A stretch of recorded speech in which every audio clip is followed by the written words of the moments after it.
Ang kwentong ito ay hango sa totoong buhay. Mula ito sa isa nating kabayan na itago na lamang natin sa pangalang Daniel. Taong 1967, probinsya ng Samar. Isang beses kada taon, nagdaraos ng tagisan ng anting-anting. Iilan lamang ang nakakaalam, yun lamang may tinatangan. Hindi rin ito bukas sa publiko. Isinasagawa sa liblib na bahagi ng bundok sa pangunguna ni Kapelar. Ang tinagurian, dalubhasang antingero sa lugar. Inaabangan dahil malaki ang nakatalagang premyo na suportado ng gobyerno na kumikilala sa lihim na karunungan. Sa taon na ito, sinama si Daniel ng ama. Dekada na rin magmula nung sumabak sa labanan. Walang palya. Subalit ni isang beses, hindi magawang manalo. Gayunpaman, hindi dinamdam dahil naniniwala na balang araw, mabibigyan ng pagkakataon. Sa tuwing sasabak, bit-bit ang dedikasyon at ang mutya. Tahimik ang paligid pagdating sa lugar kung saan dinaraos ang tagisan. Naroon ang mga bantog na antingero pero wala ni isang nagsalita. Makikita sa bawat muka ng mga ito ang kagustuang maiuwi ang premyo. 1,000 piso ang inilaan ng mayor. Naroon din ang mutya na mula kay Kapelar. Nakaramdam si Daniel na nahihiya ang ama matapos ilibot ang tingin sa mga katunggali. Dali-daling binigyan ng suporta ang matanda. Tay, ano man po mangyari, tandaan nyo, palagi ako nandito. Manalo matalo basta sumubo ka. Wika ni Daniel. Maraming salamat anak. Wala akong may hiling sa may kapal kung hindi gabayan ako mamaya. Dito ka lang sa pwestong to ha. Matatanaw naman ang entablado. Dumako ang tingin ni Daniel sa entablado kung saan nakaupo ang magsisilbing hurado. Si Kapelar. Ang dalubhasang antingero, si Mang Bastian, ang kinakatakutang mananugis, at si Mang Juan, ang bulag na magmumutya na siyang maestro ng lahat. Hindi pa nagsisimula ang paligsahan, pero nararamdaman ni Daniel ang abot langit na kaba ng ama. Hinawakan ng kamay para maibsan ang bigat ng kalooban. Nang mapansin ito ni Tatay Ricardo, nadagdagan ng kumpiyansa sa sarili.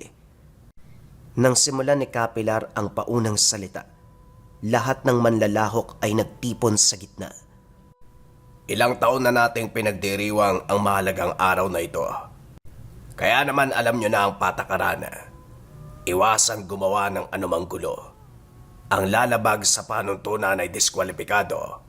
Alam nyo na ang lahat. Humanay na ang sasalag. Wika ni Kapelar. Kanya-kanya sa paglipat ng pwesto ang mga antingerong lalahok. Ang unang laban. Pananatili sa apoy sa loob ng 1 oras. Sa harapan nakabalandra ang nagbabagang uling. Sa hudyat ni Kapelar, sabay-sabay na nagsambit ng orasyon ang lahat para paganahin ang tangan. Sa ikalawang hudyat, umapak ang lahat sa baga. Napabuga ng hininga si Daniel nang makita ang kalagayan ng manlalahok. Kumpiyansa ang mga ito. Nagyayabang ang reaksyon sa muka. Maliban sa kanyang ama na si Tatay Ricardo, bakas ang pangamba sa muka. Lumipas ang ilang sandali. Una itong umalis sa pwesto. Inihanda ang pagkapaso ng talampakan, dali-daling dinaluhan. Nang sulyapan si Kapelar, umiling ito. Gayon din ang 2 pang hurado. Sa mga sumunod na sandali, isa-isang umalis sa pwesto ang manlalahok. Ang nanatili ay 2 na lamang. Si Mang Tenorio na kilala ang pangalan at ang baguhan na si Clyde. Marami ang naniniwala na magwawagi si Mang Tenorio dahil subok ang mutya. At ilang beses nang tinanghal na kampyon sa tagisang ito. Siya rin ang inaasahan ni Daniel, subalit laking gulat nang marinig ang ama. Pangalan ni Mang Tenorio ang sigaw ng lahat. Hindi nila alam na may ibubuga ang binata. Baguhan pero malakas. Nararamdaman ko, si Clyde ang mananalo. Kunot noong tinitigan ng binata si Clyde. Kalmado ito. Taas noong nakatingin sa harapan. Sa dinami-dami ng nanonood, wala ni isang sumigaw ng pangalan. Dumaan ang sandali. Natapos ang unang pagsubok. Parehong umabante sa ikalawang yugto sina Mang Tenorio at Clyde. Sa puntong ito, susubukan ang katatagan ng katawan. Nakabalandra sa mahabang mesa ang iba't ibang klase ng patalim. Si Mang Bastian at Mang Juan ang umalalay. Sa udyat, sabay na tinaga ang braso ng bawat manlalahok. Napasinghap ang lahat, subalit tumalbog lamang sa balat ang patalim. Sunod ay ang pagsaksak sa dibdib. Tumama, pero nag-iwan ng anumang sugat. Ang kasunod ay ang paggilit ng leeg. Nilampasan ng lahat ng pagsubok na walang tinamong kalos. Palakpakan ang namayani sa buong lugar. Humanga ang manonood at mga hurado. Ngunit hindi may kakaila na pabor kay Mang Tenorio ang tiwala ng mga tao. Sa pagkakataong ito, nagbigay ng ilang oras sa pahinga. Itutuloy ang tagisan pagsapit ng takip silim. Maraming salamat sa inyong suporta. Hindi ko kayo bibiguin. Mamaya ako ang tatanghalin na kampiyon, kagaya ng mga nagdaang taon. Wika ni Mang Tenorio. Puno ng suporta si Mang Tenorio. Samantala, tahimik na naupo sa tabi ang baguhan. Nasunda ng tingin ni Daniel ang ama na lumapit dito. Magandang araw, Iho. Ngayon pa lang kita nakita, taga saan ka ba? Malayong probinsya ang pinanggalingan ko. Napadaan lang habang may hinahanap. Tugon ni Clyde. Ganun ba? Ako nga pala si Ricardo. Ito naman ang anak ko, si Daniel. Natutuwa ako dahil sa taong ito may lumahok na mas bata. Sabi ko kanina, baguhan ka. Pero sa pinapakita mo sa una at ikalawang pagsubok, parang biyasang-biyasa ka na. Natuto lang ho. Ang tingero ho kasi ang tatay ko. Kaya naman pala. May tutuloyan ka ba kung wala pa? Pwede ka sa tahanan ko. Maliit lang pero kasya naman sa 3. Ayos lang po. Salamat. Nginitian lamang ni Tatay Ricardo ang binata. Nahinigan ang pagiging distansya sa maiksing sagot. Nagsalo ng tanghalian ang lahat bago pinauwi. Mahaba ang oras bago sinimulan ang huling yugto. Habang binabagtas ang daan, napansin ni Daniel si Clyde. Nakaupo sa lilim ng puno habang pinagtsatsagaan ang mangga at bayabas. Huminto siya para kausapin ito. Maraming pagkain dun Hindi ka ba kumuha? Bayabas at mangga, hindi ka naman mabubusog dyan Ayos lang. Nasanay na ako sa ganitong sitwasyon Pero bakit ikaw lang mag-isa? Nasaan ang tatay mo? Nandun po. Nagkayayaan mag-inuman kaya nauna akong umuwi. Wala kang bahayan Tara, sama ka sa akin. Nasa unahan lang ang tahanan namin. Dalian mo na. Napilitang sumunod ang binata. Pagdating ng bahay, pinakain kagad si Daniel. Siniguradong komportable. Inaya sa bakanting silid para makapagpahinga. Subalit pinili nitong makipagkwentuhan. Nagtatanong ito tungkol sa mutya na hawak ni Tatay Ricardo. Ang sabi niya, may mali sa tangan. Naagaw ang atensyon ng binata kung kaya't nakinig ng mabuti. Peke yung mutya na hawak ng tatay mo May bisa subalit hindi katulad ng tunay na gamit. Malakas ang mga mutya. Kaya nakakapagtaka kung bakit sa unang yugto pa lang ng laban natanggal na siya. Kagaya ng ibang kalahok, replika lamang ang meron sila. Kung sinasabi mong nakuha lamang ito sa isang antingero, malamang pineperahan lang kayo. Kumbinsido si Daniel. Duda rin siya sa hawak ng ama. Tugma ang sinabi ng binata dahil binili lamang ito sa isang antingero. Aksidente ang pagkatuklas ni Tatay Ricardo sa mutya nung napadaan sa tahanan si Capelar. Nang malaman ang papremyo at ang pambihirang kakayahan na taglay ng bawat magmumutya, nainganyo ang ama. Naganap ng antingero para makabili. Benenta pa ang alagang baka para may pambayad. Ilang sandali pa dumating si Tatay Ricardo. Kagad pinag-usapan ng tungkol sa tangan. Maging ito man ay nagulat sa narinig. Pinasuri kay Clyde ang mutya. Kinumpirmang hindi tunay. Gumuho ang mundo ng matanda. Buong buhay niya inakalang totoo ang tinatangan. Hindi nakaimik. Napatitig na lamang sa mutya. Huwag ho kayo mag-alala, Manong. Hanapin natin ang antingero na nagbenta ng peke. Pagbabayarin natin siya. Hindi katanggap-tanggap ang ginawa niya. Ang tanong, mahanap pa kaya yun? Ilang taon na'y nakalipas eh. Kung hindi pa siya patay, malamang mahanap natin yan. Mauna na ho ako. Kailangan pa akong gawin eh. Sumapit ang takip silim. Bumalik ang lahat sa bundok para sa uling labanan. Nasa harapan si Mang Tenorio. Tahimik ang lahat habang nag-aantay na dumating si Clyde. Lumipas ang oras. Walang senyales mula sa binata. Nang hindi na makapag-intay, sinimulan na si Mang Tenorio lamang ang kalahok. Espiritual na kamalayan ang laban. Hurado laban sa manlalahok. Sa puntong ito si Mang Juan ang katunggali. Magkaharap sa pwestuhan ng dalawa. Sa hudyat sinimulan kagad ang tagisan.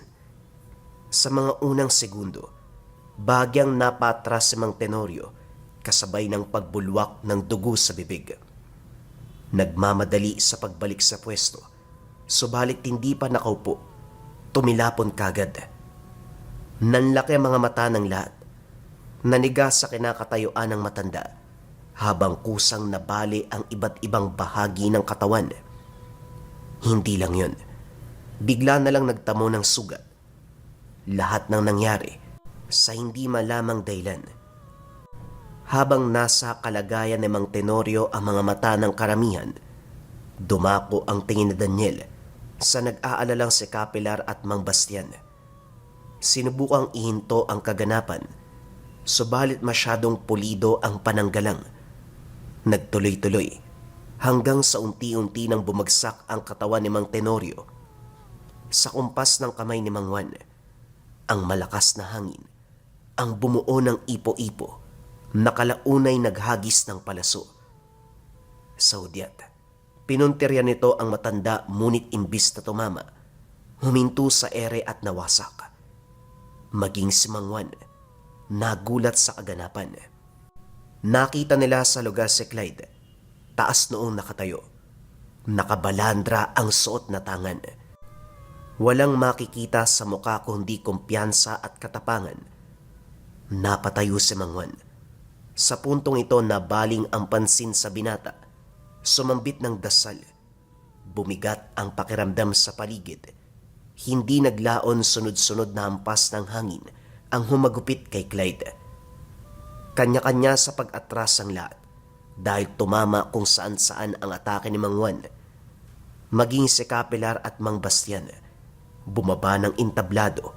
Ilang ulit sinubukang patigilin pero hindi nagpatinag ang antingero. Sa kabila ng hagupit, nanatiling nakatindig si Clyde. Walang ginawa. Nakatayo lang. Diretso ang titig kay Mang Bastian. Nang mapansin ng matanda na walang epekto ang ginawa, huminto ito para magsalita. Ano ang tangan mo? Bakit hindi ka natinag ng mutya ko? Tanong ni Mang Juan. Mutya ng hangin. Mas mataas kaysa sa gamit mong mutya ng ipo-ipo. Magagawang kontrolin ng iyong tangan ng hangin Subalit kaya ring tapatan ng gamit ko ang bawat atake mo. Ngumiti si Mang Bastian. Pumalakpak. Subalit nawala ang ngiti nang humampas ang hangin sa direksyon niya. Nagulantang ang lahat nang makita itong bumulagta. Napatitig si Capelar kay Clyde, samantalang dinaluhan ni Mang Bastian si Mang Juan. Husto na, binata. Hindi mo kailangan gumante ng mas malala. Tandaan mo, hurado si Mang Juan sa tagisang ito. Dapat nag-iingat ka. Wika ni Capelar. Wala ho sa patakaran na hindi gaganti ng atake ang kalahok kapag hurado ang katunggali. Sino man ang tatayo na salungat sa direksyon na ituturing kong kalaban, hindi alintana kung ano man ang katayuan. Mahusay ka sa larangan ng gamit at sa pananalita. Papalampasin ko ang ginawa mo kay Mang Juan. Makasama, sa gabi ito, ating makikilala ang bagong kampyon ng tagisan, ang binatang si Clyde. Bagaman dismayado sa resulta, dahil inaasahan, si Mang Tenorio ang mananalo. Nagbigay-pugay ang lahat sa bagong kampyon. Lumapit sina Capelar at Mang Bastian para bumati ng personal at magbigay ng premyo. Subalit laking pagtataka dahil hindi tinanggap alinman sa mga ito. Pasimple siyang umalis sa lugar. Napuno ng bulong-bulungan. Marami ang nagtatanong sa binata, lalo na sa katauhan nito, pero wala ni isa ang nakakalam. Lumipas ang mga araw, nanatiling misteryo ang presensya ni Clyde. Sa kabilang banda, bagsak pa rin ang mundo ni Mang Ricardo tungkol sa mutya. Ilang ulit pinasuri sa biyasang Antingero. Pinasuri din kay Capelar. Kumpirmadong peke. Kaya may nararamdamang kaunting bisa dahil kahit papano kinargahan ng Antingerong nagtitinda. Hindi na rin maalala kung sino.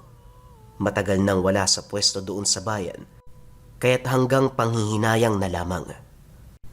Nang sumunod na buwan, nag-imbita uli si Mang Juan magdaraos ng sariling tagisan.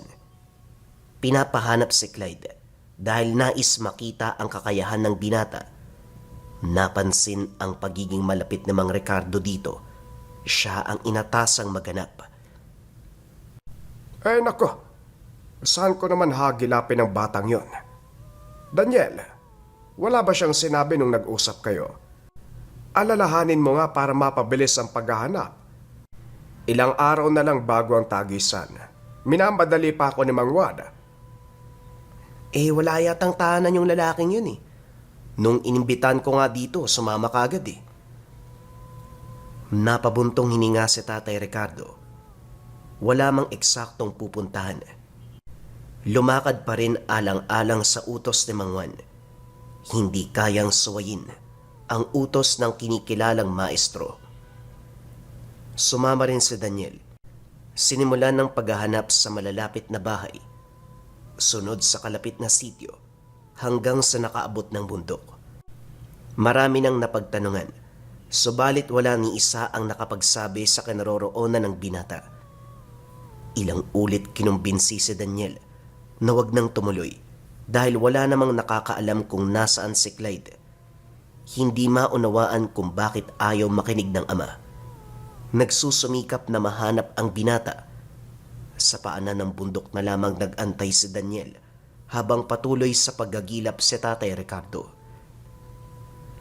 Hindi nagtagal, umalingaw-ngaw ang daing mula sa kung saan. Kinakabahan dahil bukod sa boses ni Tatay Ricardo, meron pang isa. Mabangis. Pagdating sa unahan, bumungad ang tagpo kung saan ginangat-ngat ng aswang ang ama. Kalunos-lunos ang kalagayan, hindi nakakilos si Daniel. Blanko ang isipan habang pinagmamasdan ang huling sandali ng matanda. Sa kalamang natauan ng lumitaw si Clyde, walang pagdadalawang isip na pinugutan ng ulo ang halimaw. Nabaling ang pansin sa hawak nitong gulok. Malayo sa kinalalagyan ng aswang, Subalit pagtaga sa hangin, gumulong ang ulo ng nilalang. Bago makapagtanong, nagsalita na si Clyde. Kinakalungkot ko ang pagpanaw ng tatay mo. Natauhan dito si Daniel. Napaiyak nang makitang nakahandusay ang ama.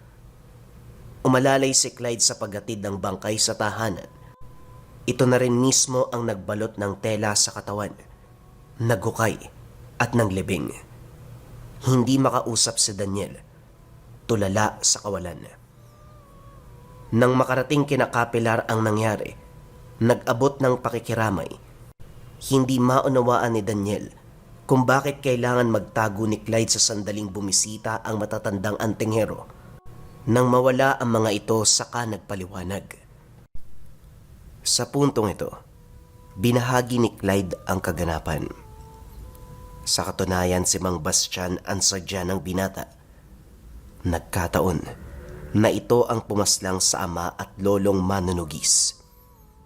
Inamin niya, hindi mabuti ang bulag na maestro. May katauhan sa nakaraan na siyang nagliligpit sa grupo ng yamaong ninuno. Naninilbihan ito sa isang maimpluwensyang pamilya ng aswang nung araw.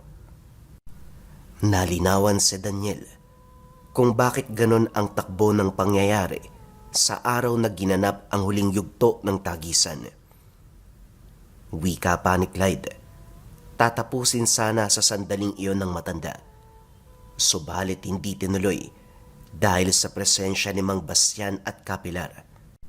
Hinahanap din ni Clyde ang mga kasama nito na tumugis sa ama at lolo. Nang matapos ang pagluluksa, natatakot si Daniel habang kasama si Clyde. Nagmungkahi siya na paalisin ito. Pero sa awa na walang mapupuntahan, nakiusap na lamang na wag gumawa ng ikakapahamak. Nangako naman ito. Nang mga sumunod na araw, namalayan na lamang ni Daniel na tumutulong sa hindi malamang dahilan. Sumasama kay Clyde sa paghahanap sa mga taong nasa listahan. Nagpupunta sa kabundukan. Natagpuan ang iilang kubo na pinamamahayan ni Mang Juan at mga disipulo. Tahimik na naghintay si Daniel sa hakbang ng binata. Hindi naglaon nagpa siya itong lumapit. Nanlaki ang mga mata dahil ang mga mag-aaral na dinaanan ay wala ng buhay. Nang mapansin ang bibig ni Clyde, sumasambit ng salita. Dumiretso ito sa kinaroroonan ni Mang Juan. Alisto ang matanda. Nagmamadali sa pagsalubong. Mabuti naman nandito ka na uli, binata. Kilala ko ang hawak mong mutya. Malinaw na nagmula ka sa angkan ni Procorpio. Anong sadya mo? Nararamdaman kong hindi ka sumali sa tagisan para magpakitang gilas lamang. Wika ni Mang Juan. Mabuti naman may ideya kayo, Manong. Siguro naman natatandaan ninyo ang nangyari maraming taon na nakalipas. Yung panahon na tapat ka pa sa pinagsisilbihan mong aswang. Kay tagal ko naglibot kung saan-saan. Dito ka lang pala matatagpuan. Nagbago ang reaksyon ni Mang Juan. Palihim na bumato ng orasyon. Subalit mabilis si Clyde. Napigilan nito ang atake. Nagsimulang umihip ng hangin. Direktang pumunterya sa matanda. Tumilapon. Tumagos sa dingding. Hindi nakabangon ng apakan sa muka. Iho, sandali lang. Huwag kang magpadalos-dalos. Matagal na panahon na ang lumipas. Huwag na nating ungkatin ang nakaraan. Hindi na ako ang dati. Nagbago na ako matapos magpagtantong pagkakamali. Madali lang ako kausap, lalo na kapag nasa bingit ng kamatayan. Hindi ho ba? Nagsaliksik ako tungkol sa inyo. Naging maestro ka pala ng karamihan. Kinilalang guro pero ang hina mo naman yata. Huwag kang magmayabang, iho. Hindi ka rin naman kalakasan. Yang mutya mo, hindi nalalayong tatalikuran ka kung hindi magagamit sa tama. Habang pilit na nagpapaliwanag si Mang Juan, dahan-dahan itong umatake gamit ang espiritual na kamalayan. Ilang sandali pa, naramdaman ni Clyde ang pagdurugo ng tagiliran. May bakas ng atake sa hangin. Tumatagos sa katawan ni Clyde. Hindi nagtagal ay bumulagta. Nagmamadali sa pagtayo si Mang Juan. Bulag man kung ituring. Nakayuko sa katawan ni Clyde. Pinagtatawanan. Marami itong sinabi. Nagulat si Daniel sa totoo nitong ugali. Kilala ang matanda bilang seryoso. Tahimik at buhos ang atensyon sa pagtuturo. Subalit sa kilos ngayon, tila nabura ang lahat ng magagandang dinig. Sumasambit ito ng orasyon. Layong iligpit si Clyde. Ngunit laking gulat dahil lahat ng binitawang salita ay sa sarili umepekto. Hindi naglaon. Dahan-dahang tumayo ang binata. Ito naman ngayon ang humalakhak. Pinagtatawanan ang matanda habang nagdurusa. Sinabi ko na sa'yo, Manong. Mutya ng hangin ang hawak ko. Mas mataas kumpara sa gamit mo. Pareho tayong gumagalaw sa hangin. Kaso mas nakikinig sa akin ang bawat ihip. Sinubukan lang kita. Nagpatay-patayan para makita ko anong susunod mong gagawin. Wala ka pa rin kwenta. Hindi ka pa rin nagbabago. Mamaalam ka na. Hindi nakapalag ang matanda.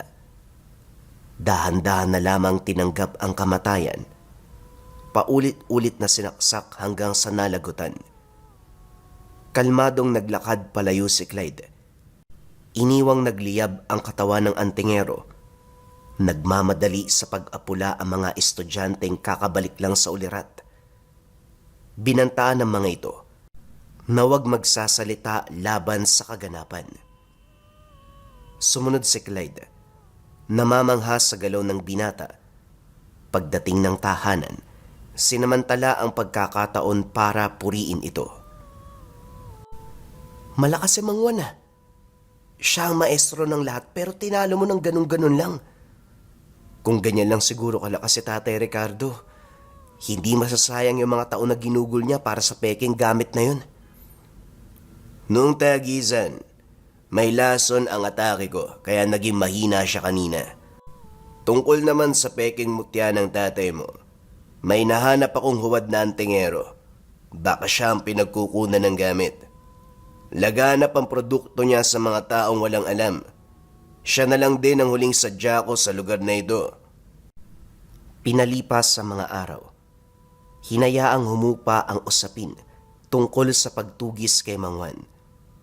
Kagaya ng inasahan, umaksyon sina Kapilar at Mang Bastian. Inutusan ang nasasakupan na hanapin ang salarin. Naging alisto naman si Clyde. Nagpakawala ng sabulag sa hangin. Ang mga mag-aaral na saksi, tinanggalan ng alaala. Wala mang ideya sa mangyayari. Sumama pa rin si Daniel sa binata. Naglakbay sa kabilang bundok. Sa daan pa lamang mararamdaman ang iba't ibang presensya ng nilalang. Sinigurado naman ni Clyde na hindi sila makikita ng mga ito. Matapos ang mahabahabang paglalakad, nagpa siyang magpahinga. Sumilong sa lilim ng puno na nagsisilbing bubong ang makakapal na baging. Maimbing sa pagtulog si Clyde, habang panay ang pagmamasid sa paligid ni Daniel. Hindi nagtagal nakita si Mang Bastian. Tatawagin sana para batiin, subalit dumating ang mga tauhan. Ang usapan, ang nagbago ng tingin sa mga ito. Hindi inasahan na sa likod ng katayuan bilang antingero, may kasamang pagkukubli. Tinutugis ang malalakas na magmumutya. Pinagnanakawan ng gamit. Maraming nakuha ang mga tauhan, puno ang sisidlan. Ngayon alam mo na kung sino ang kalaban. Tinuring niyo pang nakakataas. Sila naman pala ang dahilan kung bakit isa-isang nawawala ang mga manunugis at tunay na naglilingkod sa larangan. At para malaman mo, tauhan ni Mang Bastian ang pinagkukunan ng mutya ng tatay mo. Napabuntong hininga si Daniel. Hindi na nagulat sa sinabi ng binata. Lantad sa harapan ang kasamaan ni Mang Bastian. Napapatanong din kung kasali si Kapilar. Para malaman, nagtungo ang dalawa sa tahanan nito. Sa sabulag na inilapat ni Clyde, malayang nakakapaglakad sa bawat sulok ng bahay. Hindi lang yun, harap-harapang umupo sa tapat ni Kapilar. Ang antingero naman, hindi mapakali sa paligid. Ilang ulit nagpakawala ng orasyon, subalit nakokontra ni Clyde. Nilagyan ng lason ang inumin. Kinuha nito ang mutya bago iniwanang nakaimlay. Hindi napigilan ni Daniel ang magtanong. Subalit para kay Clyde, may kinalaman o wala si Kapilar. Buo ang desisyon na iligpit. Ang sabi niya, imposibleng wala itong alam, gayong matagal nang kasama si Mang Juan. Sumang-ayon na lang din si Daniel. Sa kabilang banda, tama naman ito. Sa ngayon, si Mang Bastian na lamang ang hahagilapin. Naglaho ito sa lugar matapos malaman ang nangyari kay Kapilar. Isa-isang kwenestyon ang mga tauhan, subalit wala ni isa ang nagsalita. Iniligpit ang mga ito. Linggo ang lumipas, hindi natagpuan si Mang Bastian. Baka lumayo na talaga siya.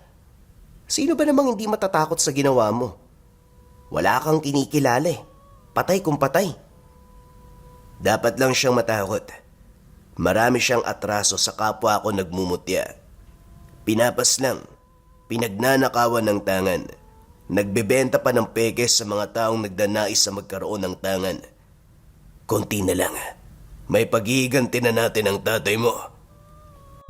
Ang pangit kasi pakinggan. Parang sinasabi mo lahat ng ito para kay tatay eh.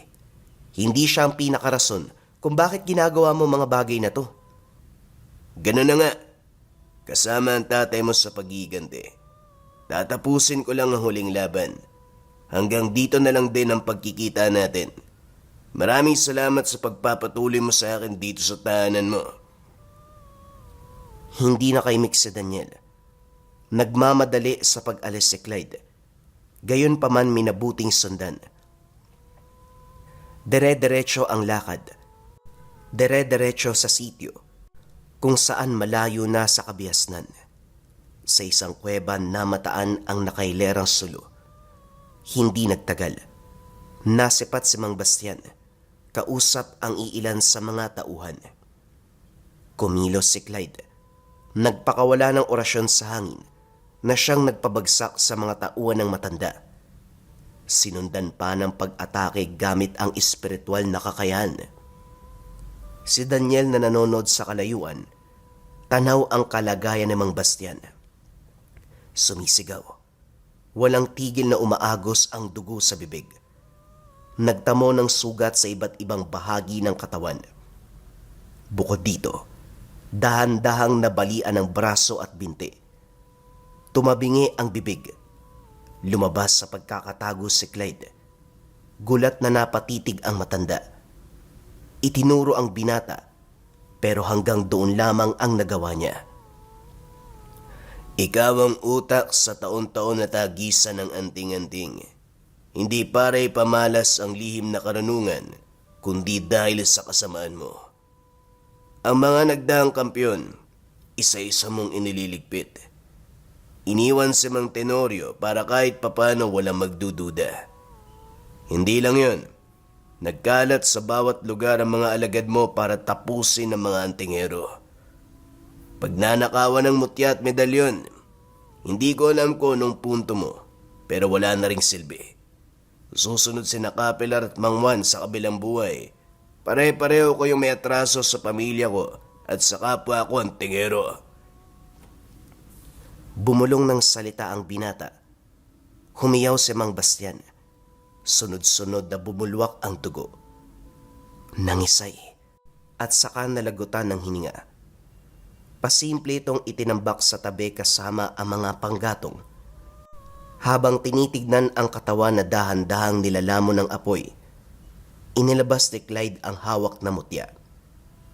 Laking gulat ni Daniel dahil hindi lang isa kung hindi tatlo. Sa sandaling magdikit-dikit, Humampas ang malakas na hangin, sinakop ng matinding puwersa.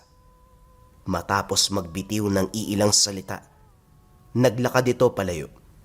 Nagmamadali din sa pagsugod si Daniel, subalit pagdating sa unahan, naglaho ang binata.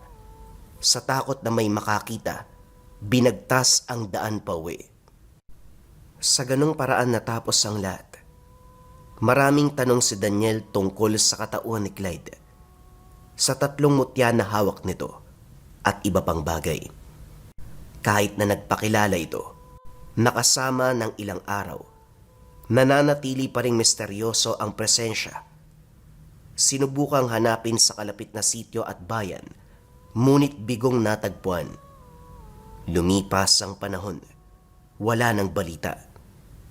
Tungkol naman kina Capelar, Mang Bastian at Mang Juan, nanatiling usap-usapan ang pagkamatay ng mga ito.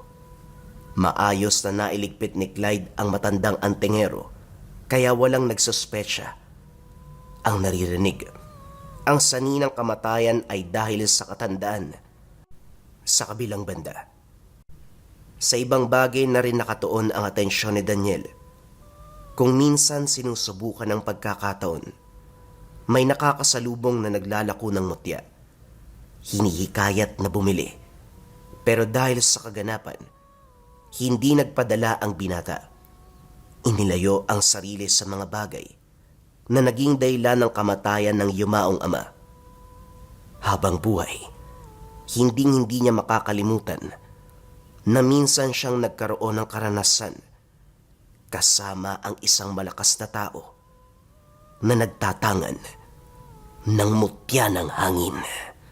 Kumusta mga kabayan? Update para sa umorder ng pabasa, pamana at basbas noong September 1 to September 5. Isang buwan ang lumipas mga kabayan. Nandito na ang pabasa, pamana at basbas ninyo. Sobrang espesyal nito mga kabayan. Paliwanag natin ang bawat proseso. Pabasa, ito yung kabayan nyo nandito sa envelope. Ito yung readings ninyo na galing sa Antengeros del Negros. Iba-iba per tao mga kabayan. Ako kasi yung nag-ayos ng construction. Yung iba, kailangan ng lakas ng kalooban. Yung iba, kailangan ng lakas ng pagbatak ng espiritual na paniniwala. Yung iba, kailangan mag-excel, magtiwala sa sarili, sa kanilang mga trabaho. At mula sa kanilang mga pabasa, nagkaroon ng pamana. Kung ano ang kailangan ng isang tao, yon ang ibinigay ng Antengeros del Negros. Kagaya nito, sobrang ganda ng itsura niya mga kabayan. Specific yan para sa taong pinagbasahan. At syempre, hindi mawawala yung basbas. Ito yung langis, yung basbas ninyo. At ilalagay pa yung pangalan nyo sa loob. Ito yung sample ng pangalan. Takpan ko lang konti. Ako na mismo ang maglalagay ng pangalan sa loob ng langis. May gagawin pa akong huling ritual bago ilagay yung pangalan. Ready na to mga kabayan para sa lahat ng umorder. Marireceive nyo ito ng October 5 to October 10. At ito na nga ang good news mga kabayan. Magiging available na uli ang pabasa, pamana at basbas ngayong October 1, 12 a.m. hanggang October 5.